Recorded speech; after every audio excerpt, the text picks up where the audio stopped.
Hola, bienvenidas y bienvenidos al video número 19 de esta serie de videos de Álgebra Superior 2, de los temas de Álgebra Superior 2. Vamos a comenzar con un nuevo tema. Ese tema, como cada vez que nuevamente pertenece a la clase de estructuras algebraicas que hemos estado estudiando, vamos a pasar a una nueva estructura algebraica. Y como les decía al principio del curso, al principio de los videos, una cosa que es muy importante es entender esas estructuras, cómo se comportan desde una manera más, desde una perspectiva un poco más general, desde una perspectiva más abstracta, ¿no? Entonces no basta solamente con las cosas que sabemos, de cómo operar, por ejemplo, a los números o cómo resolver las cosas, sino la parte más importante de lo que debemos de aprender en este curso, que es el objetivo de un curso de álgebra superior, es tener un conocimiento más general de estos bichos matemáticos, que son las estructuras algebraicas, y qué propiedades pueden tener o no tener, son susceptibles de tal o cual resultado, ¿no? Para lo cual pues es importante empezar desde cero, o sea, empezar desde los principios más básicos. Y lo mismo que como hicimos cuando vimos, por ejemplo, el semestre pasado los naturales o los espacios vectoriales, o ahora que vimos los números enteros, en general los anillos, pues es importante regresar un poco y apreciarlo en la parte intuitiva, ¿no? En la parte intuitiva de qué es de lo que estamos hablando. Entonces comenzar con las intuiciones, después con los principios básicos y desde una aproximación constructivista, bueno, constructiva, en la cual vamos a construir estas cosas poco a poco, pues ir obteniendo información, conocimiento sobre cómo se comporta. Entonces, bueno, intuitivamente, una cosa que podemos ver de los números complejos, entonces esto va a ser el campo de los números complejos, ¿no? Que vamos a denotar con, seguramente ya lo han visto muchas veces, con esta C y esa rayita. Entonces, intuitivamente, cuando contrastamos a los números complejos con otras estructuras, hay algo que parece diferente, hay algo que las estructuras con las que hemos ido trabajando parecen compartir y que estos no comparten. Y ese algo, desde luego, además de las propiedades formales, pues tiene que ver con las intuiciones, como siempre, viene desde la parte intuitiva. Entonces, por ejemplo, intuitivamente, las otras estructuras que hemos estudiado están de alguna manera asociadas con ciertas nociones que tenemos del mundo físico, con ciertas propiedades o con ciertos comportamientos de los objetos o de los eventos que en el mundo físico tienen un sentido. Y entonces asociar estas representaciones matemáticas a ese contenido físico, a ese contenido, digamos, más real, más concreto, pues nos ayuda a entender cómo se comportan. Entonces, por ejemplo, en el caso, ¿qué es lo que quiero decir? Por ejemplo, en el caso de los números naturales, una cosa que sabemos de los números naturales, o la manera en cómo los identificamos, es que los números naturales, un número natural lo que representa es como una cierta multiplicidad de un conjunto finito de objetos, ¿no? Entonces, si yo tengo, o no necesariamente de objetos, ¿no? Podrían ser, bueno, depende de lo que tengamos por un objeto, pero pues podemos pensar en 5 conceptos, en 5 palabras, en 5 números mismos, en 5 definiciones. Esas cosas, pues, al final de cuentas no es otra cosa sino la cardinalidad o la multiplicidad de un conjunto finito. Entonces, en los números naturales los identificamos mucho con eso. El cero es un poco más difícil de relacionar con algo así como muy concreto, pero pues lo asociamos usualmente con la propiedad de no haber nada, ¿no? Con la propiedad de no tener ningún objeto que esté representado por el número cero, el cero como representando a la nada. Entonces, bueno, eso es como intuitivamente para los números naturales, todos compartimos esa noción. Otra forma de decirlo es que pues son los que nos sirven para contar. Y luego tenemos a los números enteros, ¿no? Más o menos yendo en orden, y los números enteros, pues si los quisiera explicar como una representación, como qué representan los números enteros de nuestro mundo cotidiano, de nuestro mundo concreto. Representan algo así, de manera muy somera y de manera, pues, desde luego muy informal, representan algo así como la posibilidad de ir en dos direcciones. Entonces, por ejemplo, los podemos asociar con, no sé, ¿no? Un elevador que parte del piso cero o de la planta baja y que tiene dos opciones, ¿no? La opción de bajar hacia los sótanos y la opción de subir hacia los pisos de arriba. Entonces, como que esa posibilidad del elevador de bajar o de subir a partir de la planta baja, la podemos asociar con los números enteros, ¿no? O la clásica pues, recta numérica. ¿Se acuerdan que en la primaria se enseñaba con una ranita, ¿no? Que saltaba de adelante hacia atrás? Entonces tenían una ranita que brincaba y esa era la manera. Esta es la ranita, que desde luego no parece una rana, pero bueno, ¿no? Entonces, brincando hacia adelante del número 0 nos daba los positivos y brincando hacia atrás nos daba los negativos. Pero es la misma idea, la idea como de tener dos posibilidades, de dos grados de libertad, dos posibilidades para moverse. Para moverse es un decir, ¿no? Porque, por ejemplo, también los podemos asociar con dinero, con la cuenta bancaria, ¿no? Entre lo que la tarjeta de crédito o una cuenta de ahorro, o en general nuestra situación en el banco, lo que debemos y lo que ganamos, ¿no? Lo que ganamos lo positivo, lo que debemos como lo negativo, se suele representar con números negativos. Entonces esta idea como de dos dimensiones o de dos posibilidades, de subir, bajar, ir hacia adelante, ir hacia atrás, ganar, deber, ¿no? O sea, eso es como lo que nos representan los números enteros, pues la situación en el mundo concreto con la que asociamos a los números enteros. Luego tenemos a los racionales, y los racionales pues se asocian, digo, todos lo sabemos, con fracciones, ¿no? Usualmente, de hecho, nos enseñan estos pastelitos en la primaria, ¿no? En el cual aquí, si estas fueran partes iguales, bueno, así más o menos para que parezca, ¿no? Tengo 5 partes iguales, entonces cada una de estas es un quinto, y bueno, pues es eso, lo relacionamos con fracciones, con pedazos de algo que en principio tiene sentido considerar un entero, y a partir de esos enteros, tomar fracciones de esos enteros, pues es algo que relacionamos con los números racionales. Luego, ¿qué tenemos? Pues, o sea, cuando seguimos este caminito, pues los inmediatamente siguientes para llegar a los reales, pues son los irracionales, ¿no? Porque estos ya están contenidos y lo que le faltan son los irracionales. Ya respecto a los irracionales, que nosotros los hemos representado las reales como números que se pueden escribir con una expansión decimal infinita, en la cual para los números racionales lo que tenemos es que la expansión en algún punto va a tener puros ceros, ¿no? Las colas de la expansión decimal van a tener puros ceros y los irracionales no. Esa es la forma en la que los describimos formalmente. Pero varios irracionales, algunos irracionales los más famosos, tienen también pues no es que sea su significado, pero hay alguna noción en el mundo de lo concreto, alguna noción así más familiar que asociamos con esos números, ¿no? Y digo, pues el más famoso tenemos a pi, en el que pi pues lo podemos asociar con la idea, o lo pensamos como la idea, de hecho pues eso es lo que significa pi, ¿no? Pi es una razón. ¿Cuál razón? Pues la razón del diámetro de un círculo, de cuántas veces cabe S en la circunferencia, es la razón entre la circunferencia y su diámetro.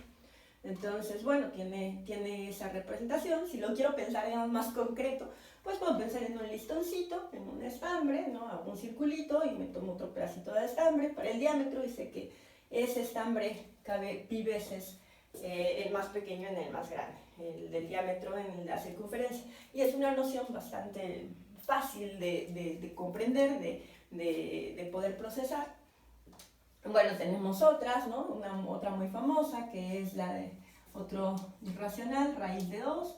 Y raíz de 2, pues muy fácil lo podemos pensar, comprender, representar como pues tengo algo que es considerado un entero, y ese algo a lo cual le asigno esta representación de 0 y 1, pues tiene esta longitud, y si me tomo el cuadrado de esta misma longitud, ¿no? El cuadrado del lado 1, pues sabemos por el teorema de Pitágoras que esta diagonal tiene de longitud raíz de 2, ¿no?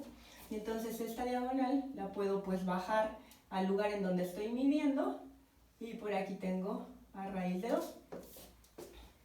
Entonces, bueno, pues tenemos estas ideas geométricas, no sé, en términos de movimiento, en términos de cosas, de objetos, ¿no? De lápices, qué sé yo, de lo que sea que se usara para introducirnos a los números naturales, ¿no? Un conjunto de lápices, ¿no? Objetos físicos concretos que podemos tocar, o al menos representaciones geométricas que podemos comprender, de cierta manera. Ahora, ¿qué pasa con los complejos? La pregunta sería, ¿para los complejos también tenemos algo así? O sea, en los complejos, si nos preguntamos sobre esta nueva estructura algebraica, como lo hicimos sobre los naturales, los enteros, los racionales, los irracionales, bueno, este par de ejemplos que me tomé, para los números complejos también hay tal cosa, o sea, hay tal cosa como una intuición o como una noción que exista en el mundo cotidiano que podemos asociar a la representación de los complejos, que podemos pensar que está siendo representada por los complejos. Y bueno, no es una pregunta fácil de responder. Los complejos son muy útiles para la física, por ejemplo, e incluso para la ingeniería, o sea, porque la física al final se termina aplicando en la ingeniería.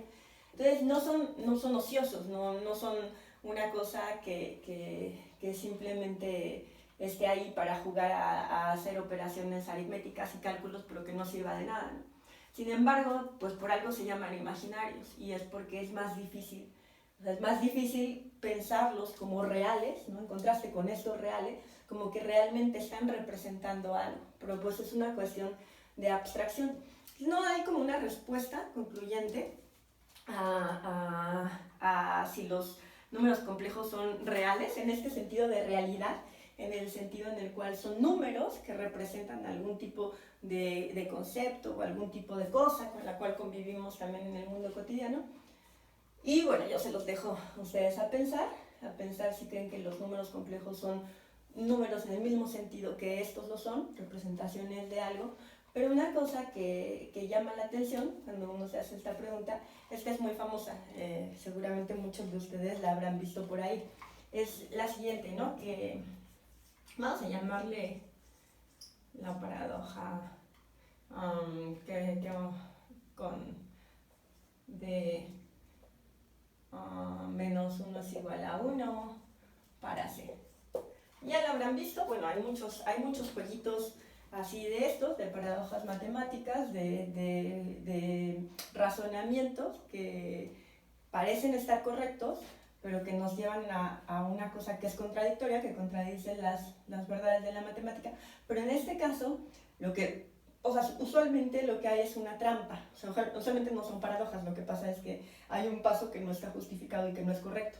Pero en el caso de esta, que voy a poner, no queda claro que sea una falla. No queda claro que sea una falla de pasos, de un paso que estaba prohibido y que hicimos incorrectamente y que entonces llegamos a la contradicción. Y entonces el hecho de que se pueda hacer algo como este razonamiento nos lleva a preguntarnos nuevamente si estas cosas se comportan o son cosas del mismo estilo, de la misma clase que son las que habíamos visto anteriormente, ¿no? A ver si ustedes la han visto. La voy a desarrollar para que vean que no hay trampa, que no hay, o al menos una trampa obvia, y que piensen en su casa, por su cuenta, cuál es el problema, cómo es que podemos llegar a una solución contradictoria, ¿no? A una cosa contradictoria. Fíjense, y es igual a y, eso ya lo sabemos, ¿no?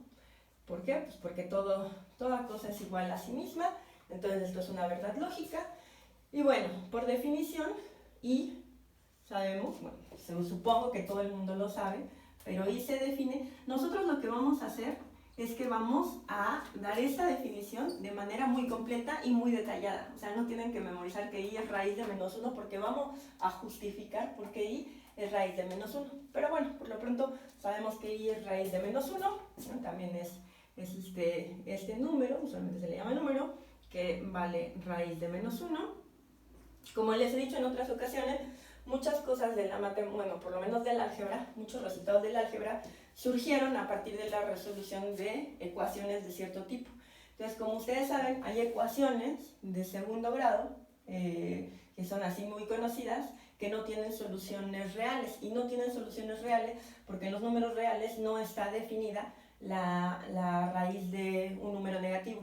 Entonces, la forma en la que surgen los complejos, hablando de qué intuición los motiva, lo más cercano que podemos decir como una intuición muy fácil de qué es lo que da lugar al surgimiento de los números complejos, es la necesidad de definir las raíces negativas para encontrar solución de ciertas ecuaciones. Pero bueno, vamos a ver eso con más detalle. Por lo pronto, pues sí se define como raíz de menos 1, y entonces raíz de menos 1 es igual a raíz de menos 1, y esto es verdadero si, solo si menos 1 se puede escribir como menos 1 entre 1, y también se puede escribir como 1 entre menos 1, ¿verdad? Porque 1 entre 1 es 1, y el signo, pues no importa si está en el numerador o en el denominador, esto es lo mismo que menos 1, 1, ¿no? Independientemente de dónde aparezca. ¿Por qué? Porque esto al final de cuentas no es más que multiplicar. O sea, cuando tengo 1 entre 1, eso es lo mismo que 1 a la menos 1, ¿no? 1 a la menos 1 se puede escribir de esta forma, para que lo tengan más o menos presente y ahorita en el desarrollo vean que no hay truco, que no hay trampa. Entonces, al menos, como es menos por más es menos y más por menos es menos, esto es lo mismo que esto, entonces estarán de acuerdo que esto pasa si, solo si, la raíz de 1 entre menos 1 es igual a la raíz de menos 1 entre 1, ¿verdad? Solamente estoy usando eso, y sabemos que adentro no se ha alterado nada, por lo que la igualdad tampoco debe de alterarse. Bien, bueno, aquí este paso se los voy a justificar, muchos lo verán inmediatamente, pero se los voy a justificar para que vean que, de nuevo, que no hay trampa, que no es una cosa como de aplicar mal una ley o de hacer una cosa que está prohibida con las raíces y que por eso llegamos a la solución contradictoria. Bueno, esto pasa así, solo si que tenga la raíz de un número con numerador y denominador es lo mismo que tener la raíz del número de arriba y la raíz del número de abajo. Eso lo voy a justificar. De nuevo, sé que muchos ya lo saben, pero para que no haya lugar a dudas, ¿no? Esto pasa así, solo si 1 raíz de 1 entre raíz de menos 1 es igual a raíz de menos 1 entre raíz de 1. Y desde luego aquí tiene que estar ya el problema, pero de nuevo, no es un problema aritmético, no es un problema de pasarse de listo, brincando de esta a este paso, deduciendo esto de acá, de esto de aquí arriba. Eso es perfectamente legal. ¿Cómo llego de aquí a acá? Bueno, una manera de ponerlo, la raíz se puede representar como una potencia, es una potencia fraccional. Entonces, por ejemplo, y respetan las leyes de los signos. Entonces, 1 entre menos 1, cuando yo le saco la raíz, otra forma de expresar esto es 1 entre menos 1 elevado a la 1 medio. Fíjense que respetan los signos, porque cuando esto lo multiplico al cuadrado, ¿no? Cuando esto lo elevo al cuadrado, pues se va el cuadrado con la raíz y me queda lo de adentro. Si esto lo elevo al cuadrado, ¿qué pasaría? Pues esto se multiplican los exponentes y entonces 2 entre 2 se eliminan y me queda 1 y me queda lo de adentro, ¿no? Entonces, poner algo como raíz cuadrada es lo mismo que elevarlo a la 1 medio. Si fuera raíz cúbica, se pone elevado a la 1 tercio, y de nuevo, por las leyes de los exponentes, se comportan de la misma manera. Entonces, bueno, como les decía hace rato, otra forma de escribir esto, pues esto es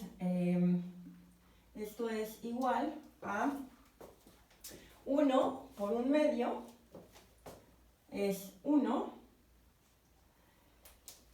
Como aquí tengo el signo menos aquí abajo, esto lo voy a poner como menos 1, y esto está elevado a la menos 1. Elevar a la menos 1 es ponerlo de denominador. O sea, si yo tengo 8 a la menos 1, esto me está diciendo que es el inverso multiplicativo de 8, porque claro, esto al multiplicarlo por 8 me va a dar 1, ¿no? Entonces esto es lo mismo que 1 octavo. Igual, por las mismas razones, 8 a la menos 1 por 8 es igual a 1, y 1 octavo por 8 es igual a 1. Entonces, esto de acá lo puedo poner de esta manera, como menos 1 a la menos 1, que es lo de aquí adentro, y esto está elevado a la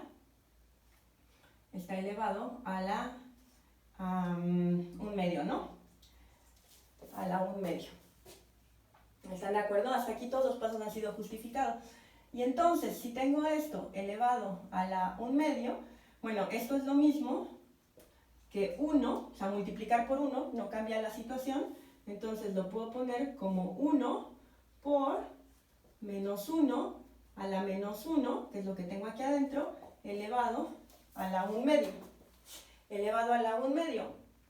Y entonces esto de acá es 1 elevado a la 1 medio, es raíz de 1. Bueno, por las leyes de los exponentes, si tengo un producto elevado a un exponente, cada uno de los factores lo puedo elevar al exponente, ¿no? Entonces esto es igual a 1 a la 1 medio por menos 1 a la menos 1 a la 1 medio, solamente distribuyendo al exponente.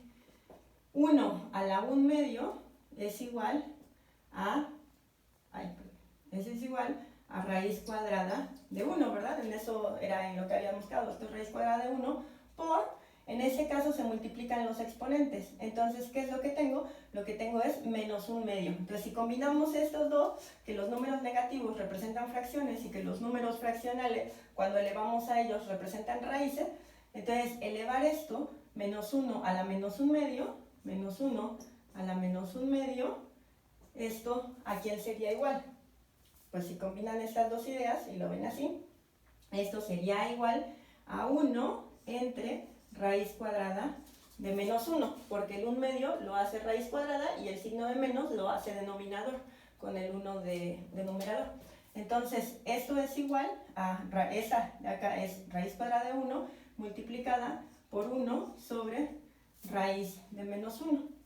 Y esto es igual, pues se multiplica esto por el numerador, o sea, raíz de 1 sobre raíz de menos 1, que es esto que tengo acá. Entonces hice todo este rollo, o sea, muchos saben que esto es verdadero, ¿no? Y todo, pero hice todo esto para que vieran, ¿no? Que está tan simple y tan básico, para que vieran que este brinco no tuvo nada de especial, no tuvo nada de raro.